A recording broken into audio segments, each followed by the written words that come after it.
নমস্কার। আমার একটি ছোট্ট নিবেদন। কবিতার নাম এখনো কি তুমি কবিতা আবৃত্তি করো।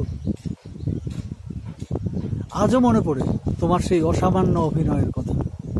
আর এটাই ছিল আমার দেখা তোমার প্রথম ও শেষ অভিনয়। তখন তুমি বয়সে ছিলে অনেকটাই ছোট, কিশোরী, স্কুলে পড়তে। অভিনয় ছিল যেন জন্ম প্রতিভা তোমার।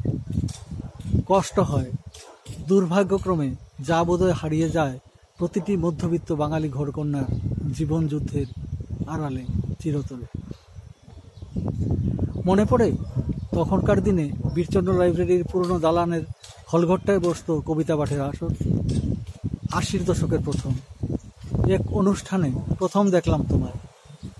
গ্রাম্য গলায় শোনালে এক অসাধারণ শ্রুতি নাটক অমিতের সঙ্গে। নামটা ঠিক মনে নেই এখন।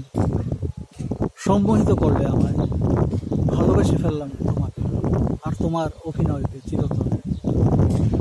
আচ্ছা তিস্তা, এখনো কি তুমি কবিতা আবৃত্তি করো কারো অনুরোধে বা আপন খেয়ালে? রবীন্দ্র কবিতা অথবা নজরুল, শক্তি, জয়। মনে আছে একবার আমার পীড়াপিড়িতে একখানি রবীন্দ্র কবিতা শুনিয়েছিলে আমায়, কেবলই আমায়, পূজারী। রেকর্ড করেছিলাম আমি,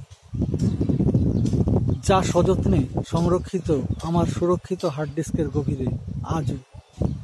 ধন্যবাদ।